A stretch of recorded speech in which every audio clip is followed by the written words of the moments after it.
कसबटे कुटुंबाला बंदूक दाखवत धमकावल्याप्रकरणी निलेश चव्हाणला नेपाळमध्ये अटक। पहाटे निलेशला पिंपरी चिंचवड पोलीस स्टेशनला आणलं। म्हाळुंगे पोलिसांचा शशांक आणि लता हगवणेचा ताबा मिळवण्यासाठी पुणे सत्र न्यायालयात अर्ज। व्यावसायिक प्रशांत येळवंडे फसवणूक आणि बंदुकीचा धाक दाखवल्याप्रकरणी अटकेची शक्यता। वैष्णवी हगवणे आत्महत्या प्रकरण जालिंदर सुपेकरांना मोठा धक्का। आयजी जालिंदर सुपेकरांची होमगार्ड विभागात बदली। मुख्यमंत्र्यांच्या सूचक वक्तव्यानंतर बदली। आज अहिल्यादेवी होळकर यांची 320वी जयंतीनिमित्त अहिल्यादेवींचे जन्मस्थान चौंडीसह संपूर्ण राज्यात विविध कार्यक्रमांचं आयोजन।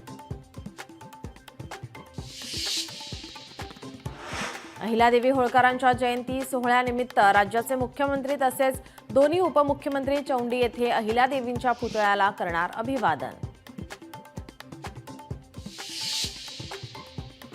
महाराष्ट्र आणि परराज्यात 35 गुन्हे दाखल असलेल्या आणि 7 वर्षांपासून फरार खुर्शीद उर्फ शेरा या अट्टल गुन्हेगाराला अटक। नाशिक ग्रामीण पोलिसांची कारवाई।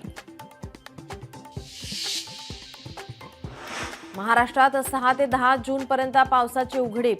हवेचा दाब वाढल्यानं मान्सूनला ब्रेक। हवामान विभागाचा अंदाज। मुंबई इंडियन्स आयपीएलच्या विजयाचा षटकार मारण्याच्या एक पाऊल मागे। आयपीएलच्या दुसऱ्या क्वालिफायरमध्ये गुजरात टायटन्सला नमवत मुंबई इंडियन्सची बाजी।